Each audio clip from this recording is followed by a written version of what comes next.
Bonjour, tout le monde. Si vous êtes nouveau sur la chaîne, n'oubliez pas de vous abonner. Et pour ceux qui sont déjà abonnés, n'oubliez pas de liker, partager et commenter. Dans ce manhwa, notre protagoniste ruine complètement sa vie à cause d'une fille. Cette même fille finit par le trahir, mais le destin prend un autre tournant. Avec la bénédiction du dieu de la richesse, il devient peu à peu l'homme le plus riche du monde. L'histoire commence avec notre protagoniste courant désespérément dans une rue détrempée par la pluie, tandis que quelqu'un lui crie de s'arrêter. Soudain, deux voyous apparaissent et demandent à un vieil homme voûté où le garçon s'est enfui. Cependant, l'homme aux cheveux blancs reste silencieux sous sa capuche et ne donne aucune réponse. Le plus costaud des deux s'agace de l'absence de réponse et attrape le vieil homme par le col en lui hurlant dessus. Puis le plus grand devient furieux et se prépare à le frapper, l'accusant de faire l'idiot. Mais avant qu'il ne puisse faire quoi que ce soit, le protagoniste revient et leur crie d'arrêter. Il dit que c'est lui qu'il cherche et qu'il n'est pas nécessaire d'énuyer qui que ce soit d'autre. Les usuriers sont surpris que le débiteur ait eu le courage de revenir pour leur faire face. Sans réfléchir, le type au bandana rouge donne un violent coup de poing dans le ventre du protagoniste. Le protagoniste tombe à terre en toussant tandis que les créanciers exigent qu'il rembourse le prêt. Le protagoniste supplie pour avoir plus de temps et leur demande d'attendre jusqu'au mois prochain. Un usurier le soulève par sa chemise et le menace de détruire sa maison s'il ne rembourse pas bientôt. Le protagoniste plaide pour quelques jours de plus, mais le voyou n'a aucune envie de négocier. Il jette violemment le protagoniste au sol. Après cela, les créanciers décident de partir, abandonnant le débiteur battu et gisant dans une flaque d'eau. Le protagoniste pense qu'il ne peut pas les laisser partir car Ami est toujours à la maison. En désespoir de cause, il se relève et attaque l'un des voyous par derrière avec un objet trouvé par terre. Cependant, il est facilement renversé à nouveau et tombe lourdement tandis que l'usurier se plaint de son entêtement. Soudain, une voiture de luxe s'arrête sur la route mouillée, attirant l'attention de tous. Un homme sort de la voiture pendant que quelqu'un tient un parapluie au-dessus de lui pour qu'il ne se mouille pas. Au grand choc du protagoniste, l'homme qui sort est le patron du groupe Jinfa et il est avec une femme nommée M. Le jeune homme est complètement abasourdi et demande à la femme ce qu'elle fait là avec cet homme. Elle répond froidement, lui disant de ne pas l'appeler comme ça et révèle que son nouveau petit ami est le jeune maître de la famille Sun.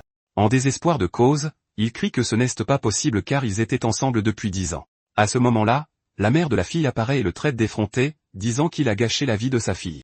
Le protagoniste, à genoux, la questionne et se souvient qu'il a emprunté de l'argent à des usuriers pour son opération du cœur. Mais la belle-mère ingrate dit que personne ne lui a demandé d'emprunter de l'argent et que son nouveau gendre offre des cadeaux extrêmement chers. L'ex-petit ami ajoute que c'était son propre choix car il avait toujours promis de tout faire pour elle. Le protagoniste rétorque qu'il l'a soutenu pendant ses études et a même hypothéqué sa maison pour l'aider à ouvrir son studio de design.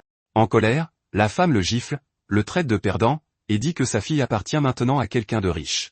Puis un éclair déchire le ciel sombre, comme pour marquer la fin de tout pour le pauvre garçon. Et oui, le nom du protagoniste est Lin Yuan. Le jeune maître s'approche et dit à Lin Yuan de rester à sa place et de disparaître après avoir remboursé sa dette. Lin reste silencieux, complètement anéanti par la double trahison qu'il vient de subir. Il tremble de colère en réalisant que ses 10 ans d'amour et tous les sacrifices qu'il a fait ne signifiaient rien. Le jeune maître dit à la femme et à sa mère de monter dans la voiture et elles acceptent toutes les deux sans hésitation. Alors qu'ils s'éloignent en voiture, l'ex-belle-mère dit même que le simple fait de voir le visage d'un débiteur porte malheur. Les sbires demandent alors à leur patron quoi faire de lui, et le chef leur dit de suivre les règles. Le voyou au bandana adresse un sourire malicieux à son maître, confirmant qu'il a compris. Bientôt, un cri de douleur résonne dans la ruelle sombre et pluvieuse, montrant que quelque chose de terrible s'est produit. L'usurier à lunettes l'avertit que la jambe blessée ne représente que les intérêts et que s'il ne rembourse pas d'ici le mois prochain, ce sera encore pire. Sur ce, ils partent, abandonnant le jeune homme inconscient sous la pluie. La silhouette encapuchonnée s'approche. Allongé sur le sol, l'un dit au vieil homme de partir pour ne pas être mêlé à ses problèmes. Mais le vieil homme se contente de sourire et dit au garçon de ne pas perdre espoir car il y a encore du temps pour tout.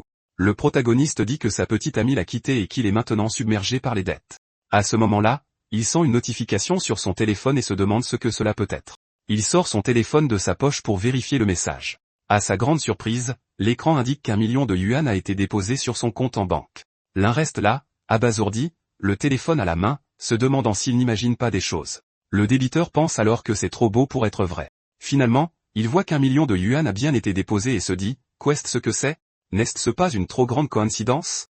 Je veux dire, j'ai bien pensé à recevoir 10 millions, mais n'est-ce pas une coïncidence un peu trop grande? Célébrant, le jeune homme se lève et crie que le jour de son retour est enfin arrivé. Cependant, sa célébration est interrompue par la douleur à sa jambe, et le vieil homme propose son aide. D'abord, laissez-moi vous emmener à l'hôpital. À l'hôpital, un jeune homme arrogant les regarde avec dégoût et se plaint de l'odeur qu'il dégage. La réceptionniste les informe que les frais médicaux sont de 500 yuan et qu'une chambre standard coûte 10 000 yuan par jour. En entendant le prix de 10 000 par jour, le jeune homme est choqué et dit qu'il ne sera pas admis. La réceptionniste se met en colère et l'accuse de prétendre être riche sans même avoir un sou. Mais il se contente d'afficher un sourire confiant car la situation est maintenant très différente. Souriant, il pose une carte sur le comptoir et dit qu'il veut la meilleure chambre de l'hôpital. La femme est toujours méfiante et prend la carte en pensant qu'il plaisante. Mais lorsqu'elle la passe dans le lecteur, ses yeux s'écarquillent de choc devant le résultat de la transaction. Son expression change immédiatement, et elle s'adresse à lui en l'appelant Monsieur Lin, promettant qu'elle s'occupera de tout. Maintenant dans la chambre VIP, Lin reçoit un traitement de première classe, incluant massage et soins spéciaux. Il profite également de repas gouvernementaux spécialement préparés pour sa convalescence. Grâce à tous ces soins, sa jambe blessée guérit progressivement sans aucune complication. L'infirmière l'informe plus tard qu'il va parfaitement bien et qu'il peut sortir de l'hôpital. Ragaillardi et confiant, il sort de l'hôpital avec le vieil homme à ses côtés. À ce moment-là, il se souvient de la trahison et jure qu'il reprendra tout ce qu'il a perdu à cause de cette femme. Dehors, il remercie le vieil homme et essaie de lui donner une carte en guise de paiement, mais le vieil homme refuse. Le protagoniste insiste en disant que son destin a changé grâce à lui et qu'il le considère comme son bienfaiteur. Soudain, un streamer qui passait par là remarque la scène et décide de s'approcher pour l'enregistrer. Juste à ce moment, le vieil homme s'effondre soudainement par terre. Le chat du streamer l'incite à aider, mais le créateur de contenu hésite, pensant que c'est peut-être une arnaque pour extorquer de l'argent. Sans réfléchir, le jeune homme bouscule le streamer et se précipite pour aider le vieil homme tombé. Il le porte sur son dos et court à l'hôpital pendant que le chat fait l'éloge de ses actions. Le vieil homme pense en silence qu'il savait ne pas s'être trompé sur le caractère du protagoniste. Rapidement, Lin emmène le vieil homme aux urgences pour le faire soigner. Le médecin l'informe que le patient a fait une hémorragie cérébrale et a besoin d'une opération immédiate. Déterminé, Lin dit que la vie du vieil homme est importante et qu'il paiera tous les frais. Le médecin confirme qu'il s'occupera de tout et emmène le patient en salle d'opération. En regardant Lin partir, le médecin se dit que l'argent rend vraiment les gens plus courageux. Pendant l'attente, Lin se tient à l'extérieur de l'hôpital avec une expression confiante. Il pense à quel point il est incroyable de ne plus avoir de soucis d'argent. Il marche maintenant dans la ville avec assurance, sachant qu'il n'est plus un perdant pauvre et endetté. Soudain, il entend des cris provenant d'un immeuble, quelqu'un réclamant un loyer en retard. L'instant d'après, un cadre photo est jeté par une fenêtre et se brise juste devant lui. Le cadre brisé révèle une photo d'enfance de lui avec ses parents, tous deux souriant joyeusement. Soigneusement, le protagoniste ramasse la photo par terre pour sauver son portrait de famille. Il la regarde avec une expression sérieuse et déterminée. Une connaissance s'approche de lui et l'avertit que la propriétaire est furieuse et le cherche. Son ami trouve le calme du protagoniste étrange et se demande quand il est devenu si posé. Quand il rentre chez lui, la propriétaire l'accueille en criant de colère, un balai à la main. Elle le menace, disant qu'il ne pourra pas rester s'il ne paie pas 3 mois de loyer. Elle se plaint ensuite de sa malchance, disant qu'elle a hérité d'un locataire inutile et sans le sou comme lui. Le personnage principal regarde la photo et pense qu'il a déjà causé de la peine à ses parents pendant la première moitié de leur vie. Les cris attirent les voisins qui sortent pour voir ce qui se passe. Un voisin commente qu'il a entendu dire que le protagoniste ne paie pas son loyer et que sa petite amie l'a largué. Un autre résident est d'accord, le qualifiant de pitoyable et disant qu'il méritait d'être largué. La propriétaire est encore plus irritée par son silence et lui demande s'il fait semblant d'être sourd. Elle continue de lui faire la morale, disant que de toutes ces années à louer des propriétés, elle n'a jamais vu quelqu'un d'aussi effronté. Elle hurle qu'il doit payer aujourd'hui. Sinon, où trouvera-t-elle l'argent pour jouer au mahjong? Elle lève la main pour le gifler, mais le protagoniste lui saisit soudain le poignet et, d'un regard froid, demande « Est-ce que c'est ce que vous voulez ?» La propriétaire est confuse par sa question et le fixe, incapable de comprendre. Puis il lui transfère 6000 yuan. Elle vérifie son compte et est choquée de voir l'argent crédité. Elle n'arrive pas à croire que ce pauvre garçon a maintenant de l'argent pour payer le loyer. Cependant, son attitude indifférente et calme ne fait que l'agacer davantage. Le jeune homme lui montre alors son téléphone et la notification affiche un solde de près de 100 millions de yuan. Incrédule, la propriétaire réalise que tout son immeuble ne vaut même pas la menue monnaie sur son compte. D'un air supérieur, il lui demande si elle en a assez vu. Elle reste sans voix. Il sourit et dit qu'il a une idée, puisqu'elle aime tant percevoir les loyers. Alors, le nouveau riche annonce qu'il va acheter tout l'immeuble pour qu'elle puisse continuer à percevoir les loyers pour lui. Les voisins médisants commencent à se moquer de lui, le traitant de pecno et de déchets inutiles. Nerveusement, la propriétaire balbutie que le prix du marché de l'immeuble est de 4 500 000 yuan. Il offre 10 millions avec la carte et lui dit d'utiliser le reste pour tout rénover. La femme prend immédiatement la carte avec un large sourire et l'assure qu'elle s'occupera de tout parfaitement. L'un se tourne alors vers les voisins et donne à tout le monde 3 jours pour faire leur bagage. Furieux, ils crient que leurs baux ne sont pas terminés et que leur loyer a été payé. Le nouveau patron déclare que l'immeuble appartient maintenant à l'un et que sa parole fait loi. Le protagoniste déclare fermement que dans 3 jours, il ne veut plus voir personne y vivre et la propriétaire le soutient rapidement. La scène se déplace de nuit, devant un hôtel luxueux et prestigieux de la ville. Maintenant riche, le protagoniste marche avec assurance sur le tapis rouge vers l'entrée. À la réception, un employé le salue et lui demande s'il a une réservation. L'un a l'air confus et dit qu'il n'a fait aucune réservation. À ce moment-là, une voix le traite de perdant et remet en question son audace d'entrer dans un hôtel 5 étoiles. Il se retourne et se rend compte que son ex-petit ami et le jeune maître sont là. La femme lui dit de revenir à la réalité et d'arrêter de s'accrocher à elle car tout est fini. Avec dédain, il la traite de délirante de penser qu'il se soucie encore d'elle. La fille l'accuse de la suivre juste pour s'agenouiller et la supplier, tandis que son petit ami l'encourage à l'ignorer. En colère, l'un serre le poing et dit à son ex qu'elle a dépassé les bornes. Juste à ce moment-là, les usuriers apparaissent et l'encerclent, lui demandant s'il a enfin obtenu l'argent. Son ex-petit ami l'avertit que le jeune maître est un invité spécial et qu'il ferait mieux de ne pas causer de problème. Mais l'un l'interrompt, disant qu'il est seulement venu pour s'enregistrer, pas pour écouter ses bêtises. Enragée, la femme lève la main pour le gifler pour l'avoir insulté. Cependant, il saisit facilement son poignet et dit qu'il n'a pas le temps de s'occuper d'eux. L'usurier au bandana devient furieux et menace le protagoniste de parler ainsi. Mais avant qu'il ne puisse faire quoi que ce soit, une voix ferme crie soudain à tout le monde de s'arrêter. Les collecteurs sont choqués de voir qui est arrivé et reconnaissent immédiatement un certain Monsieur Lee. L'homme qui apparaît est Zitian, le plus grand partenaire du groupe Jinfa et une personnalité extrêmement importante. Maître Sun s'excuse rapidement auprès du nouveau venu pour la scène embarrassante et l'invite à entrer. Il dit ensuite que l'un n'est qu'un moins que rien et qu'il était sur le point de le jeter hors de l'hôtel. Sur ce, l'un des hommes de main attrape l'un, se préparant à le traîner dehors. Mais soudain, une canne frappe violemment le sol. L'agitation s'arrête instantanément. L'expression de Monsieur Lee devient glaciale de colère. Il les prévient que si quelqu'un ose toucher le jeune homme, il mettra le groupe Jinfa en faillite. La foule environnante est stupéfaite, chuchotant et se demandant quel genre de relation existe entre l'un et une personnalité aussi importante. Maître Sun est complètement déconcerté alors que l'homme influe passe droit devant lui. Litian s'approche de l'un et dit qu'il l'a enfin trouvé. Cependant, l'un ne le reconnaît pas du tout. Li s'éclaircit la gorge et se présente comme Litian, révélant que l'un est le bienfaiteur de sa famille. L'homme riche explique que son père s'était effondré dans la rue, et que c'est l'un qui l'a sauvé et a payé toutes les dépenses médicales. À ce moment-là, Maître Sun l'interrompt, suggérant qu'il doit y avoir une erreur. Il montre même une preuve de la dette de l'un, affirmant qu'un débiteur comme lui ne pourrait jamais se permettre de tels paiements. Avec un regard dédaigneux, l'héritier de la famille Lee sort son téléphone et dit qu'il a aussi quelque chose à montrer. L'écran affiche des images de sécurité de l'hôpital montrant l'un aidant le vieil homme. Le couple est abasourdi. La femme se dit, s'il était vraiment fauché, comment était-ce possible? En guise de gratitude, Litian offre une carte diamant et déclare que la famille Lee couvrira tout pour lui.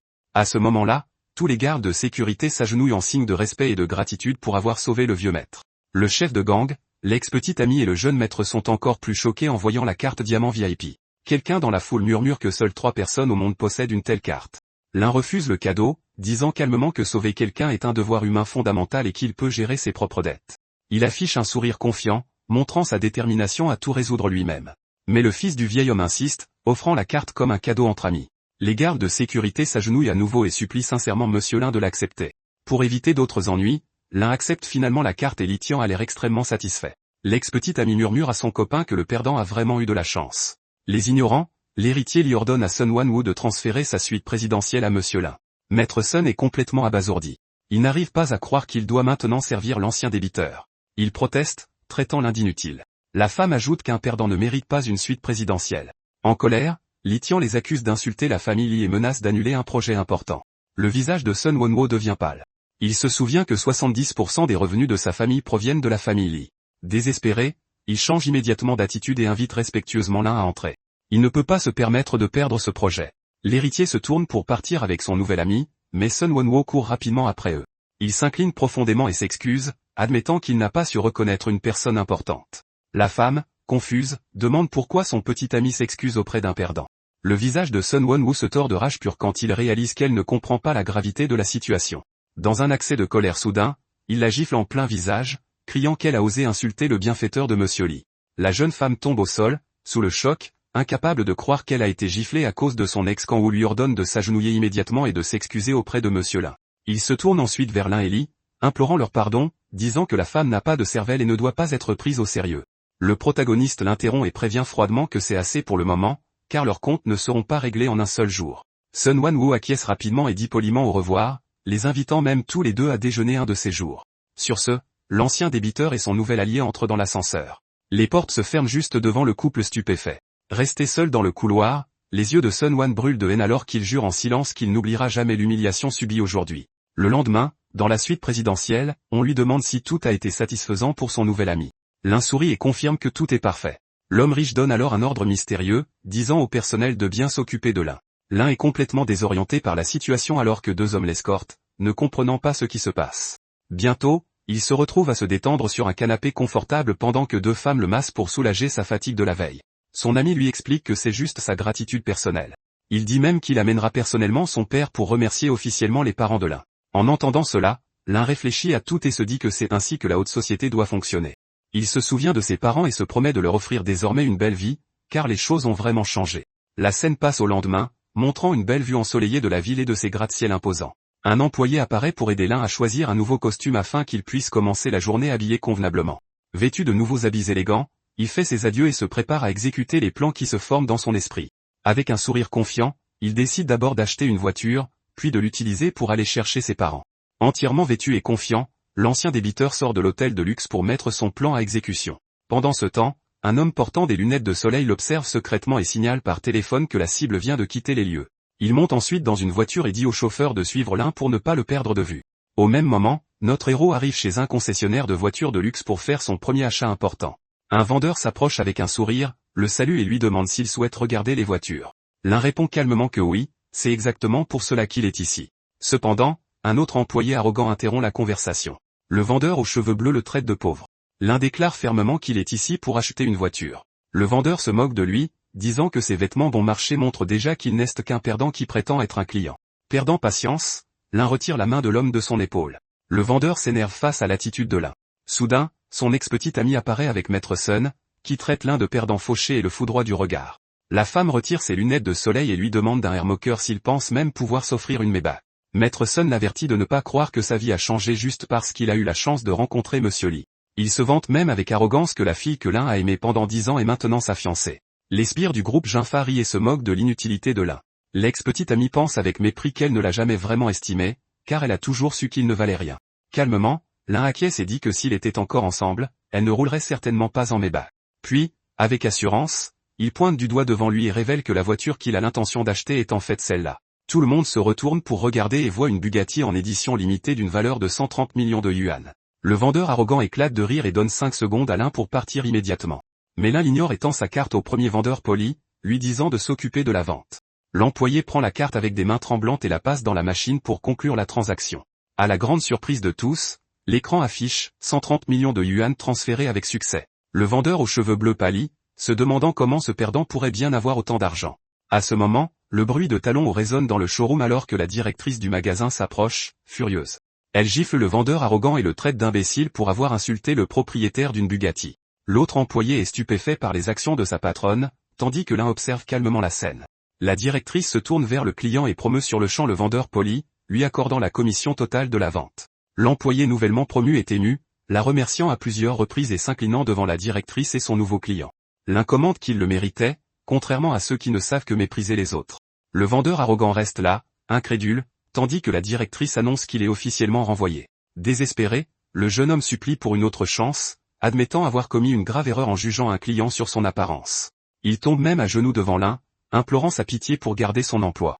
Mais des agents de sécurité l'entraînent dehors pendant qu'il pleure à propos de ses dettes et de ses remboursements d'hypothèque. Une fois tout réglé, la directrice sourit et offre à l'un 30 jours de services exclusifs, incluant un mannequin personnel et un chauffeur de luxe. Elle présente ensuite la belle Ken Mu, une championne du monde, qui l'accompagnera dans ce nouveau voyage. Maître Sun essaie de s'approcher, mais un agent de sécurité le bloque, l'avertissant que seuls les propriétaires de Bugatti sont autorisés à parler ici. Furieux et frustré, le jeune maître riche serre les dents et pense que l'un n'a obtenu tout cela que grâce à l'influence de la famille Lee. Le lendemain, le protagoniste arrive dans son ancien village au volant d'une supercar, avec son élégante chauffeuse à ses côtés. Il salue de la main deux femmes âgées qui se reposent à l'ombre. Les femmes le regardent, choquées, en réalisant qui est de retour au village. Elle demande rapidement pourquoi son ex-petite amie n'est pas venue et qui est cette belle jeune femme. Avec un sourire élégant, le mannequin se présente au tata, expliquant qu'elle n'est que la chauffeuse privée de l'un. L'un leur dit calmement au revoir et annonce qu'il va voir ses parents. Les voisines restent sans voix alors qu'il s'éloigne. Dès qu'il est parti, les commérages commencent. Elle chuchote qu'il doit faire semblant d'être riche juste pour se vanter. Quand il arrive devant sa maison, l'un se souvient à quel point la vie était simple mais honnête dans ce vieil endroit. Soudain, un grand cri brise l'atmosphère paisible à l'intérieur de la maison. Quelqu'un menace un vieil homme sans défense. Le sang de l'un ne fait qu'un tour quand il entend la voix des brutes intimider sa famille dans leur propre maison. Il se précipite à l'intérieur et voit un voyou attraper son père par le col pendant que sa mère pleure, impuissante, sur le sol du salon.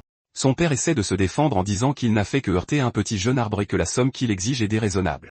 Mais le voyou crie qu'il s'agissait d'un pain importé très cher et exige 100 000 yuan immédiatement pour les dégâts. Son complice suggère de prendre tous les objets de valeur de la maison. Pendant ce temps, le méchant chauve affiche un sourire narquois. À ce moment-là, l'un leur ordonne d'arrêter. La brute se retourne avec colère et demande qui ose l'interrompre. Avec un ricanement, il reconnaît l'un et commence à se moquer de lui, disant que le grand perdant endetté a décidé de revenir. L'autre voyou rit et dit en plaisantant qu'il n'a probablement même pas pu mendier de la nourriture dans la grande ville. Enragé, l'un les avertit de ne pas dépasser les bornes et leur demande pourquoi il harcèle ses parents. Le chef chauve ment, affirmant que son père a détruit plus de 100 jeunes arbres et exige à nouveau 100 000 yuan. Le père de l'un essaie d'expliquer que des caméras de sécurité peuvent prouver son innocence, mais l'escroc prétend que l'appareil est en panne. Ensuite, l'homme chauve se moque de la situation financière de la famille, disant que des pauvres comme eux n'auraient jamais une telle somme d'argent. Avec des intentions cachées, le méchant sort un contrat de transfert de propriété et dit au père de l'un de le signer pour régler la soi-disant dette. Désespérés, ses parents se mettent à pleurer, réalisant qu'ils sont sur le point de perdre leur maison par chantage. À cet instant, l'un foudroie l'ennemi du regard avec une haine pure et dit qu'il intimide les villageois depuis bien trop longtemps. La bruterie de la menace et se moque de lui, se demandant si l'ancien débiteur pense vraiment être devenu quelqu'un d'important à l'extérieur. Soudain, des bruits de pas lourds résonnent à l'extérieur. Le gang a ramené des renforts. Plusieurs hommes de main armés de battes les encerclent. On dit à l'un que c'en est fini des discussions, et qu'aujourd'hui il en subira les conséquences. Avec une expression sombre, l'un déclare que le jour du jugement est enfin arrivé pour toutes les personnes présentes. Sans hésiter, il s'avance et lance un puissant coup de poing directement au visage du chef, libérant toute sa colère refoulée. L'homme chauve crache une dent et devient fou de rage, ordonnant à ses hommes d'achever l'un sans pitié. Soudain, la belle chauffeuse se jette dans la bagarre et se prépare à affronter les voyous qui avancent. Avec des mouvements rapides, elle assène un coup de pied précis au menton d'un agresseur, l'étourdissant instantanément. L'instant d'après, elle déploie d'incroyables compétences de combat, utilisant des mouvements acrobatiques pour mettre à terre le reste du gang. Dehors, les voisins entendent la bagarre et commentent que la famille Lin a vraiment de gros problèmes cette fois. Puis la porte d'entrée s'ouvre violemment dans un grand fracas, choquant tout le voisinage. À la surprise générale, les voyous sont jetés hors de la maison un par un. Le chef de gang blessé, le visage meurtri et enflé, menace l'un, disant que leur vengeance n'est pas terminée. Sur ce, les brutes s'enfuient, humiliés, la queue entre les jambes, tandis que l'un les regarde avec mépris. Les voisins changent immédiatement d'attitude et se mettent à louer l'un, disant qu'il a toujours eu du talent. À l'intérieur de la maison, l'un serre ses parents dans ses bras et s'excuse pour toutes les souffrances qu'ils ont endurées. Son père dit que ce n'est pas grave, mais qu'après cette bagarre, ils ne peuvent plus continuer à vivre au village. Avec un sourire rassurant, l'un les calme et révèle qu'il est revenu précisément pour les emmener vivre avec lui en ville. Soudain, il ressent un vertige intense et une étrange aura commence à entourer son corps. Ses parents le regardent avec inquiétude et lui demandent ce qui lui arrive. L'un s'effondre, inconscient, dans les bras de la conductrice, et ses parents paniquent, pensant qu'il a été blessé pendant la bagarre. Dehors, les voisins médisants murmurent qu'il ne faisait que semblant d'être courageux et que des jours difficiles attendent encore la famille. Après un moment, l'un reprend connaissance et dit qu'il va bien. C'était juste l'épuisement dû au manque de sommeil ces derniers temps. Il insiste à nouveau sur le fait qu'ils vont déménager en ville, vivre dans une grande maison, et ne plus jamais se faire intimider. Il leur dit que la voiture les attend à l'entrée du village et qu'ils peuvent partir quand ils seront prêts. Alors qu'ils s'éloignent, les voisins recommencent à bavarder, se demandant pourquoi l'un emmènerait ses parents en ville. Mais ils se taisent tous en voyant la voiture de luxe et commencent à se demander comment il a pu s'offrir quelque chose d'aussi cher. Quelques heures plus tard, ils arrivent devant un élégant bâtiment commercial. L'un dit qu'ils ont maintenant besoin de nouveaux vêtements corrects. Ses parents sont dépassés par le luxe de l'endroit et disent qu'ils ne veulent pas entrer, de peur de causer des ennuis. En souriant, l'un les rassure en leur disant de ne pas s'inquiéter car leur fils ne manque plus d'argent. Cependant, sa mère panique en voyant une étiquette de prix de 9 990 yuan. Désespérée, elle essaie de le tirer dehors en disant que c'est du vol et qu'ils n'en ont pas les moyens. Ce faisant, elle bouscule accidentellement une autre femme. La femme réagit au quart de tour, la traitant d'aveugle et lui demandant si elle ne regarde pas où elle va. La mère de l'un s'excuse sincèrement, disant que c'était entièrement de sa faute. À sa grande surprise, la femme la reconnaît et se plaint de la malchance de tomber sur des parents pauvres et inutiles. Madame l'un demande, confuse, ce qu'elle veut dire par cette insulte. La femme riche lui dit avec arrogance de rester à sa place et de s'éloigner pour que l'odeur de la pauvreté ne salisse pas ses vêtements de marque. Le père de l'un s'avance et propose de s'excuser au nom de son fils pour tout malentendu. La femme riche se moque de l'idée d'un mariage entre leurs familles. À ce moment, l'ex-petite amie de l'un apparaît et sa mère se vante de son nouveau gendre. Le célèbre jeune maître Sun. Choqués, les parents de l'un lui demandent si ce qu'elle dit est vrai. L'un confirme calmement que lui et la fille ont en effet rompu. La jeune femme lui dit de trouver quelqu'un de son niveau, et sa mère ajoute qu'aucune fille ne veut d'un garçon pauvre. Elle se vante même de pouvoir acheter n'importe quoi dans le magasin pendant qu'ils ne peuvent que regarder de loin. De manière inattendue, la conductrice s'avance et dit froidement que des profiteuses comme elles ne sont pas dignes de son patron. Elle ajoute qu'elle resterait aux côtés de l'un même sans argent, contrairement aux gens qui se pavanent avec une richesse qui n'est pas la leur. La femme riche crie qu'elle ne veut plus entendre de bêtises et demande si monsieur Lin compte rester là à écouter. À ce moment-là, Lin sort sa carte et dit calmement à la vendeuse d'emballer tout ce qui se trouve dans le magasin pour ses parents et sa compagne.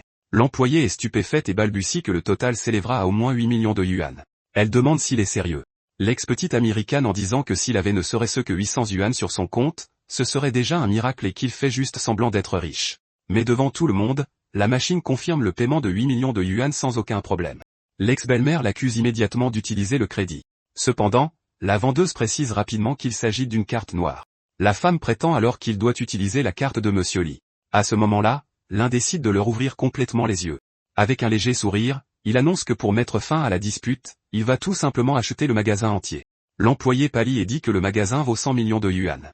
La femme hurle qu'il est impossible qu'il ait autant d'argent. Lin s'excuse calmement de la décevoir et passe la carte. 100 millions de yuan payés sans effort. La vendeuse s'adresse immédiatement à lui en l'appelant patron Lin. Il déclare que le magasin est désormais fermé et que les deux femmes sont définitivement interdites d'y entrer. L'ex-petite amie crie que c'est un imposteur et que l'argent doit avoir été emprunté à monsieur Li. La sécurité s'avance et les escorte dehors, les avertissant que s'ils font une scène, les choses empireront. La haine brûlant dans ses yeux, la jeune fille jure qu'elle attendra le jour où monsieur Li arrêtera de financer Lin. De retour dans la voiture, le père de Lin dit que tout cela ressemble à un rêve. Il n'aurait jamais imaginé vivre une telle vie. Lin les rassure en leur disant que leur belle vie ne fait que commencer. La conductrice demande quelle est leur prochaine destination. Lin décide qu'ils assisteront à la plus grande vente aux enchères de la ville, car son père adore collectionner les antiquités, et maintenant il peut enfin se les offrir.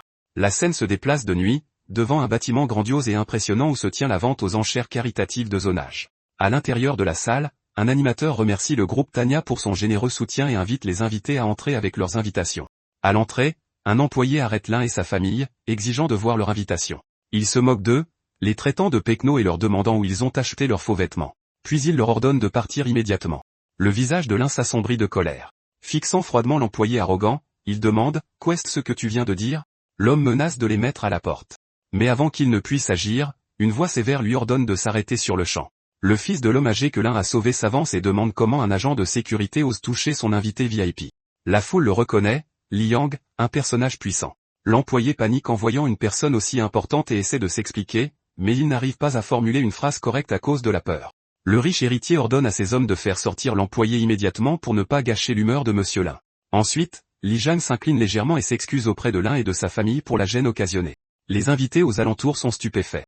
Qui est donc ce jeune homme pour recevoir des excuses personnelles de quelqu'un comme lui? Le père de Lin, complètement confus, demande doucement à son fils ce qui se passe. Liu Yang explique que Lin a sauvé la vie de son père et qu'il est donc le bienfaiteur de leur famille. Le malentendu étant dissipé, il invite tout le monde dans la salle en disant que la vente aux enchères est sur le point de commencer. En tant qu'organisateur, il espère que tout le monde appréciera l'événement et laisse entendre qu'un dernier article spécial a été préparé pour monsieur Lin. La vente aux enchères commence avec beaucoup d'énergie. Un vase de grande valeur se vend rapidement pour plus de 5 millions de yuan. Plus tard, l'animateur annonce le trésor du chevalier, le trésor qui apporte la fortune. Il est fabriqué en jade chauvieux de 10 000 ans et incrusté de perles de chevalier et d'or rouge. La base est en bois de santal violet, décoré de 7 joyaux et de fils d'or. Non seulement il est magnifique, mais selon la tradition, il attire la richesse et protège le foyer du malheur financier. L'enchère de départ est fixée à 10 millions de yuan. Les enchères s'intensifient rapidement. 18 millions, 25 millions, 28 millions. Puis soudain, un homme riche se lève et enchérit à 50 millions de yuan, déclarant qu'il ferait n'importe quoi pour sa femme. Le public l'acclame tandis que le représentant du groupe Jinfa annonce fièrement l'enchère. Sa femme sourit avec satisfaction alors que le commissaire-priseur commence le compte à rebours. Mais juste au moment où le marteau va tomber, l'un dit d'une voix calme mais ferme, 100 millions de yuan. Le silence se fait dans la salle. Il ajoute nonchalamment que sa petite amie, justement, aime aussi beaucoup cet objet. Tout le monde est abasourdi. Qui est exactement cela? L'animateur prévient que, selon les règles, toute enchère supérieure à 100 millions nécessite une vérification immédiate des actifs. Sans hésiter, l'un accepte et autorise la vérification devant tout le monde. Quelques instants plus tard, l'écran géant affiche le solde de son compte. Plus de 900 milliards de yuan. La salle entière pousse un cri de stupeur. Il devient clair que l'un est un magnate secret. Le commissaire-priseur demande alors à l'enchérisseur concurrent de vérifier également ses actifs. L'homme riche rougit d'embarras lorsque l'écran révèle qu'il ne dispose que de 90 millions de yuan en fonds liquides. Le commissaire-priseur déclare que sa limite est insuffisante et le disqualifie de l'enchère. L'homme proteste avec colère, affirmant que ce n'est pas toute sa fortune, mais on le fait taire fermement. Tout ce qu'il peut faire maintenant, c'est avoir des sueurs froides d'humiliation et de colère. Son compagnon essaie de le réconforter, en lui chuchotant que l'un n'a ce statut que grâce à monsieur Li et que cela ne durera pas. le marteau tombe. Le trésor porte-bonheur lui appartient maintenant à Monsieur Lin Yan. Liu Yang le félicite et l'invite à se reposer dans le salon VIP, ce que Lin accepte. À l'intérieur du salon VIP, le PDG d'un autre grand groupe se présente et offre même sa carte de visite au nouveau magnate. Mais au moment où Lin tient le rui dans ses mains, il ressent une présence étrange. Une ombre mystérieuse semble se former devant lui. Soudain, l'artefact se met à briller d'une lumière éclatante entre ses mains. À cet instant, un terrible mal de tête le frappe. Il gémit de douleur. La panique éclate dans la pièce. Quelqu'un crie, appelez une ambulance immédiatement. L'obscurité se répand partout. Un violent tunnel cosmique se forme dans le vide. Au milieu du chaos, Lin Yuan flotte en apesanteur. Une seule question résonne dans son esprit, où est cet endroit? Je viens de m'évanouir, n'est-ce pas? Soudain, un éclat de lumière dorée explose sur le côté. Lin Yuan lève la main pour protéger ses yeux. L'obscurité se retire lentement, révélant une présence massive devant lui. Sa simple existence crée une pression écrasante dans l'air. Une voix tonitruante résonne dans le vide. Sous cette silhouette imposante, Lin Yuan paraît minuscule et insignifiant, légèrement courbé sous la pression, mais toujours alerte. L'être se présente comme le 99e dieu de la richesse des trois royaumes. De la sueur perle sur le front de Lin. Le dieu de la richesse, balbutie-t-il. Dans sa main, un sceau lumineux apparaît. La divinité explique qu'avec ce sceau, Lin Yuan pourra ressentir le flux de la fortune et de la richesse à travers les trois royaumes. Lin devient sérieux. Puis le dieu l'avertit, une catastrophe économique massive est à venir. Il fait un geste vers l'avant. Les yeux de Lin Yuan s'écarquillent. L'atmosphère devient suffocante. Le dieu déclare que l'heure de son épreuve est arrivée et tend la main. Lin hésite et s'avance nerveusement. Attendez. Juste une minute. Attendez. Mais la silhouette du dieu commence à se brouiller. Le monde autour de lui commence à s'effondrer. Les yeux de Lin Yuan s'ouvrent brusquement. Il halète et se redresse dans un lit d'hôpital. Les draps sont éparpillés autour de lui. Un rêve, marmonne-t-il. Une douce lumière matinale emplit la chambre calme et propre. Il regarde lentement autour de lui, un soulagement s'installant dans sa poitrine. À ce moment-là, le rideau s'écarte et Li entre avec un léger sourire. Monsieur Lin, vous êtes réveillé. Dit joyeusement Li. L'équipe médicale est prête à l'extérieur. Lin répond qu'il va bien. Il ne s'est probablement pas assez reposé ces derniers temps. L'expression de Li devint sérieuse. Quelque chose vous préoccupe? Une brève tension emplit la pièce. Lin prend une profonde inspiration. Je veux créer une entreprise. Ses yeux brûlent de détermination. Je veux concurrencer directement le groupe Jinfa. Son poing se serre légèrement. Li sourit d'un air entendu. Je m'en doutais. Vous aurez mon soutien total. Lin précise qu'il ne s'agit pas simplement d'une vengeance personnelle. Jinfa contrôle la moitié des artères économiques de Jiangqing. Ils ont détruit l'avenir d'innombrables jeunes. Je ne veux pas que les rêves meurent juste à cause de l'argent. Monsieur Li hoche la tête avec admiration et promet son soutien total. Lin lui demande d'organiser l'enregistrement de l'entreprise. Il demande le nom. Avec un léger sourire, Lin répond, Groupe Kixin. Changement de scène. Dans le luxueux bureau du groupe Jinfa, l'ex-petite amie et le gros homme regardent leur téléphone. Elle se moque de lui. Il veut rendre les pauvres riches? Il rêve encore. Elle se moque du nom Qixing. L'homme rit. Copieur. Qui investirait là-dedans? Soudain, son visage se crispe. Sur l'écran du téléphone, dernière nouvelle. Le groupe Qixin est officiellement créé. Fondateur Lin Yan, futur président de l'Alliance commerciale. Conférence de presse. Lin Yuan se tient avec assurance sur scène. Les journalistes mitraillent de questions. PDG Lin, le groupe Qixian se concentre sur l'investissement dans les jeunes entrepreneurs et le soutien des moyens de subsistance publique. Mais des projets comme ceux-ci ont généralement des cycles de retour sur investissement longs et des risques élevés. N'avez-vous pas peur des pertes financières? Lin répond calmement. Oui, j'ai peur. Mais j'ai plus peur encore que les rêves des jeunes ne meurent. Un autre journaliste pose une question plus difficile. Dans la partie sud de la ville de Ceylan, il y a une zone montagneuse stérile touchée par des glissements de terrain depuis des années. Le gouvernement avait autrefois prévu un réaménagement, mais l'a arrêté en raison des coûts extrêmes. Si vous prétendez soutenir les moyens de subsistance, avez-vous envisagé cette patate chaude? La foule murmure. C'est un gouffre financier. Lin reste calme. J'ai entendu parler de la montagne stérile du sud. Les habitants souffrent depuis des années. Ce n'est pas une patate chaude. C'est un problème de subsistance urgent qui doit être résolu. Il regarde directement les caméras. Aujourd'hui, devant les hauts fonctionnaires de Jiangqing et les médias, j'annonce que le groupe Qixin investira pleinement dans le projet de développement de la montagne stérile du sud. La salle devient silencieuse sous le choc. Les journalistes crient tous en même temps, quand le projet commencera-t-il? Combien de temps faudra-t-il pour le terminer? L'un lève doucement la main, calmant la salle. Je communiquerai tous les détails bientôt. Sa voix est posée, confiante, inébranlable. Changement de scène, nuit. À l'intérieur du bureau de Jinfa, le même couple rit d'un air moqueur. Voyons combien de temps son rêve va durer. La fille ricane. Ce perdant rêve même en plein jour. Le gros homme éclate de rire. Ce ne sont que des paroles en l'air. Du vent. Il n'accomplira rien. Mais loin de là, le jeu a déjà commencé. Le lendemain, dans une salle de réunion de haut niveau, l'atmosphère est extrêmement tendue. Un cadre prévient sans détour, la montagne stérile de la ville du Sud est devenue un cauchemar pour la ville de Jagne.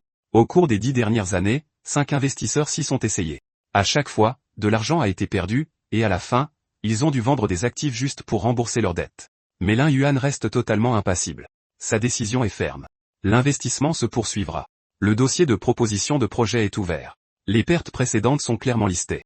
230 millions ici. 50 à 100 millions là. D'énormes désastres financiers. L'un se tourne vers son chauffeur, Chinamo. D'ici 3 jours, je veux un rapport d'exploration complet. Chinamo répond immédiatement. Compris. À ce moment-là, Li sourit légèrement. Je savais que je ne pourrais pas vous persuader du contraire. Il ouvre sa mallette et fait glisser un document vers l'avant. C'est le contact de la meilleure équipe de construction de la ville de Jagne. J'avancerai les premiers frais. Considérez ça comme ma part. La construction commence immédiatement. Sur la montagne stérile, des rangées de poids lourds sont alignées. Les foreuses rugissent et se mettent en marche. Les ouvriers travaillent à plein régime. Les excavatrices creusent profondément. Les camions-bennes transportent les débris. Les tapis roulants fonctionnent en continu. Toute l'opération minière prend vie. Pendant ce temps, Lin Yuan effectue un virement massif. Son téléphone vibre, virement réussi. Soudain, Qin Mo se précipite dans le bureau. Monsieur Lin, c'est urgent. L'opinion publique a explosé. Les gros titres inondent les médias. Lin Yang traité d'idiot. La société de rêve brûle des millions sur la montagne stérile. Aucun retour sur investissement attendu en vue. Les commentaires en ligne affluent. Quelle tragédie. Le président Lin vient de subir une perte énorme. Une journaliste apparaît à la télévision. Des millions investis dans la montagne stérile. Le monde de l'investissement reste pessimiste. Le nouveau magnate de la ville de Jagne peut-il renverser la vapeur? Qin Mo fait son rapport sérieusement. L'opinion publique est extrêmement négative. L'un se tient calmement près de la fenêtre. En seulement une semaine, ils ont déjà lancé une offensive publique. Ces gens sont si impatients. Il a un léger sourire narquois. Malheureusement pour eux, ils ont choisi le mauvais adversaire. Changement de scène. Dans la salle de banquet du dernier étage du groupe Jinfa, une fête est en cours pour célébrer ce qu'ils croient être l'échec imminent de Lin. La musique joue, les boissons coulent à flot, les rires résonnent. L'ex-petit ami de Lin demande au jeune maître Sun, cette fête n'est-elle pas un peu excessive? Sun rit avec assurance. Détends-toi, bébé. Si ce terrain vague délabré produit le moindre retour, ce ne sera rien de moins qu'une histoire de fantôme. Il se moque encore plus de Lin. Il a investi trop vite. Si quelque chose tourne mal, cette fête somptueuse se transformera en ses funérailles. Le jeune maître Sun lève son verre avec fierté. Ce soir, je prends en charge toutes les dépenses. Amusez-vous bien. Puis son téléphone sonne. Il répond. Et en quelques secondes, son visage se décompose. Il se met à hurler de fureur et claque le téléphone au sol. Sa partenaire essaie de le calmer. Qu'est-ce ce qui s'est passé? Mais il lui crie de sortir. Grinçant des dents, il rugit. Lin Yuan, cette ordure. Qui est-ce qui le soutient exactement? Retour en arrière, 1 heure plus tôt sur le chantier. L'un demande à un ouvrier, comment est la situation? L'ouvrier répond avec enthousiasme. Président Lin, vous arrivez au moment parfait. En creusant aujourd'hui, nous avons heurté quelque chose d'extrêmement dur. Au début, nous pensions que c'était juste de la roche. Mais après une inspection plus approfondie, nous avons trouvé de l'or et des minéraux mélangés dans la terre. Il déglutit, incrédule. Avec mes années d'expérience, c'est de l'or. Il crie presque, c'est une vraie mine d'or. À ce moment précis, Li arrive et serre Lin dans ses bras, riant bruyamment. Lin Yuan, tu es vraiment une bonne étoile. Des choses comme ça n'arrivent peut-être qu'une fois par an. Cette fois, on a bien mouché tous ces détracteurs, demanda-t-il en plaisantant. Avais-tu prédit cela? Lin sourit légèrement. Président Li, arrêtez de me taquiner. Qui pourrait prédire une chose pareille? Disons simplement que ma détermination a ému le ciel. Puis il est devenu sérieux. Kenmu, renforcez immédiatement la sécurité autour du site. Installez une surveillance sur tout le périmètre. Les biens de l'État sous ma supervision ne doivent courir aucun risque. Li a l'air surpris. Vous prévoyez de confier l'exploitation de la mine d'or au gouvernement? Lin hoche fermement la tête.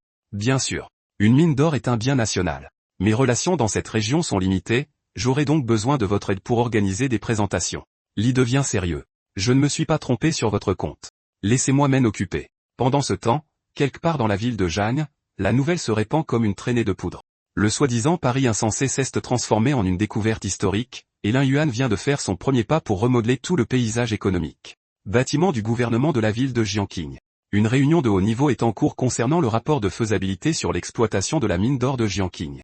Le directeur Zhang du bureau du gouvernement municipal regarde Lin Yuan sérieusement. Monsieur Lin, j'ai entendu dire qu'avant de découvrir la mine d'or, votre entreprise était déficitaire. Lin Yuan répond calmement. Je comprends les préoccupations du dirigeant. Si je peux contribuer au développement de Jiangqing, alors même perdre un peu d'argent est acceptable. Le directeur Zhang hoche la tête en signe d'approbation. Vous avez vraiment à cœur le développement. Il va droit au but. La ville se prépare à lancer le projet d'exploitation de la mine d'or. Nous voulons entendre vos suggestions. La vision de Lin Yuan. Lin Yuan parle clairement et avec assurance. Le développement doit être global. Il ne peut pas se limiter à la seule exploitation minière. Il propose de construire une matrice de pays autour de la mine d'or, reliant les industries en amont et en aval. Le directeur Zhang lève les sourcils. Une matrice de pays? Ce serait bien mieux qu'une simple extraction. Avez-vous un plan concret? Lin Yuan hoche la tête.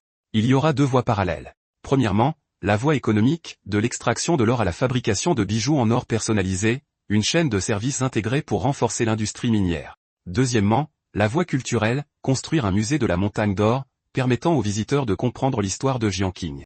De plus, créer 3 zones de tourisme culturel, les marais de Jiangqing, les beautés de Jiangqing, et Jiangqing la guide. Ces zones mettraient en valeur les coutumes locales, les figures héroïques et l'architecture historique.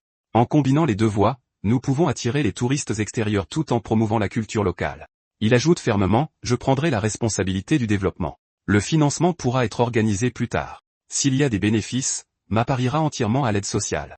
Le directeur Zhang se lève, visiblement impressionné. Je ne m'attendais pas à une telle prise de conscience de la part de quelqu'un de si jeune. La ville adoptera votre plan et vous apportera son plein soutien. Lin Yuan s'incline légèrement. Merci pour votre confiance. Je ne décevrai pas Jiangqing. À la fin de la réunion, le maire adjoint Zhang le félicite avec enthousiasme. Monsieur Lin, votre plan a donné des ailes à l'économie de Jiangqing. Vous avez ranimé ce qui était autrefois un projet mort. La jeune génération est vraiment remarquable. Lin sourit modestement. C'est entièrement grâce à la confiance du dirigeant. Conversation dans le couloir. En sortant, quelqu'un mentionne que le président de la Chambre de commerce commune a récemment pris sa retraite. Oui. Mais aucun successeur n'a encore été choisi. Une suggestion subtile est faite. Il se trouve qu'il y a une personne compétente juste ici. Ils font clairement allusion à Lin Yuan. Lin refuse poliment. Merci de penser tant de bien de moi, mais je veux d'abord me concentrer sur l'achèvement du projet de la mine d'or. Les autres affaires peuvent attendre. Retour à la montagne stérile. Lin Yuan inspecte les plans de développement avec son équipe. Pour les villageois qui doivent être relogés, une compensation intégrale doit être garantie. Compris. Son assistant répond, Li suggère de construire le musée ici. Cela préserve la formation naturelle de la montagne et maintient une distance de sécurité avec la mine. Lin ajoute, connecter le village et les zones touristiques avec une passerelle écologique pour faciliter le transport. Son assistant lui remet un rapport d'enquête. La plupart des villageois dépendent de l'agriculture et de petits travaux. Lin répond immédiatement. Dès le début de la construction, donnez la priorité à leurs besoins en matière d'emploi. Li hoche la tête avec approbation. Mais si nous élargissons la portée du projet, nous aurons besoin de plus de capitaux. N'oubliez pas non plus que la plupart des ressources financières de Jiangqing sont liées au groupe Jifa. Ce n'est pas l'idéal pour vous. Le regard de Lin s'aiguise. Alors nous allons récupérer ce capital. Dernière minute. La première banque de Jiangqing met fin à sa coopération avec le groupe Jinfa. Nouveau partenaire stratégique, l'entrepreneur montant Lin Yuan. Les investisseurs paniquent. Les actions sont vendues en masse. Le cours de l'action de Jinfa chute rapidement. Salle de conférence du groupe Jinfa. L'atmosphère est suffocante. Un dirigeant rapporte qu'en seulement 3 jours, plus d'une douzaine de partenaires se sont retirés. Un autre frappe la table. Tout ça, c'est la faute de Lin Yuan. S'il n'avait pas fait tout ce battage autour de ce projet de mine d'or et volé la vedette, nous ne serions pas dans cette situation. Les reproches se tournent directement vers le jeune maître Sun qui lance un regard noir. Qu'est-ce ce que vous voulez dire? Le dirigeant répond froidement. Je veux dire exactement ce que j'ai dit. Si ce n'était pas à cause de vous, nous ne subirions pas cette humiliation. Sun rétorque. Qu'est-ce ce que j'ai bien pu faire? Parlez correctement. Quelqu'un répond sans détour. Vous lui avez volé sa petite amie sans connaître son passé.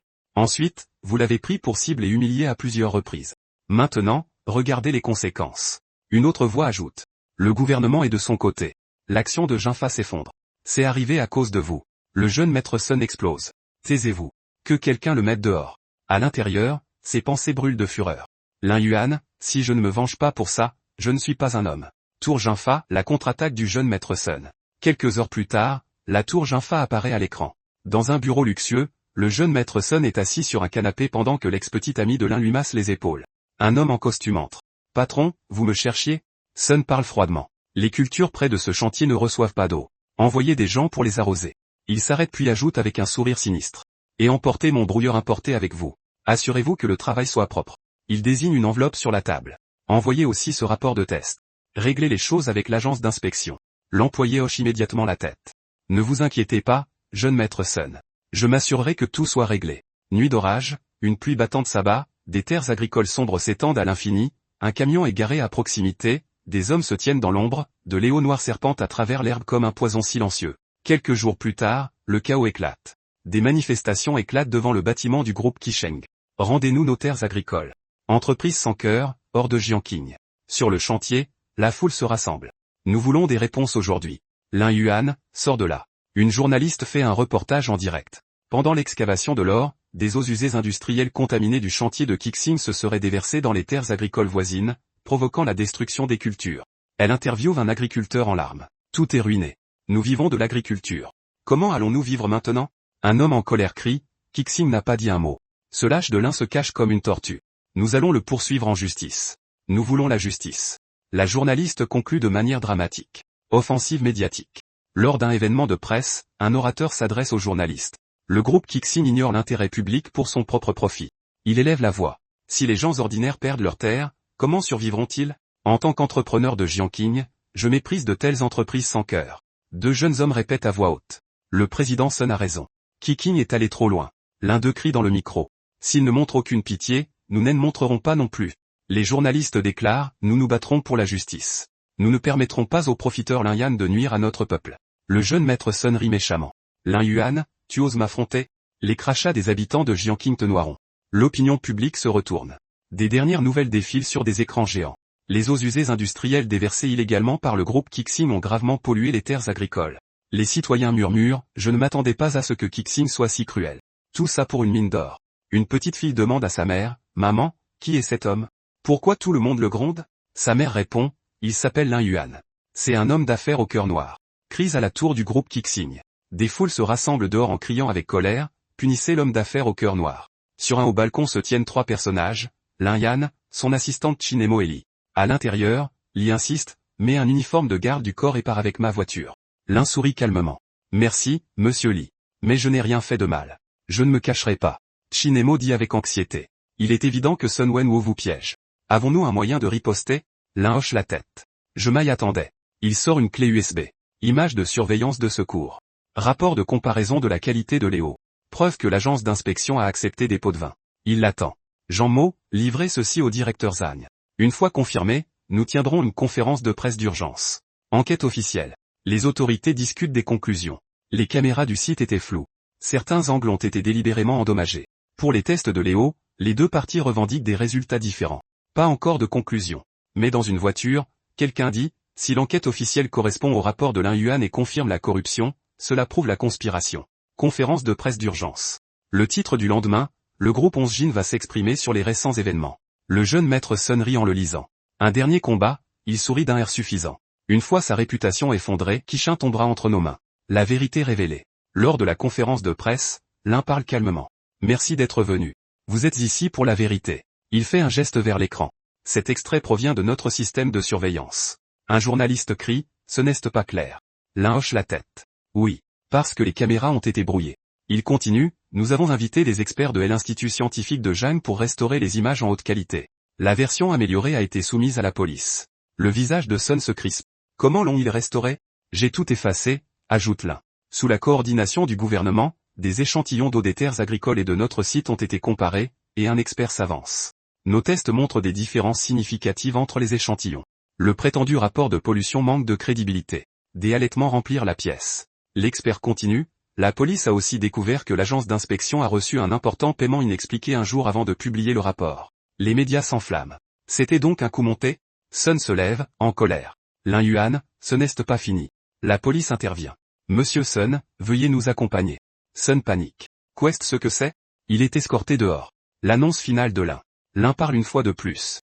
La mine d'or de Jiangqing appartiendra à l'État. Tous les futurs bénéfices commerciaux iront entièrement à la construction de services publics à Jiangqing. Cérémonie de remise des prix.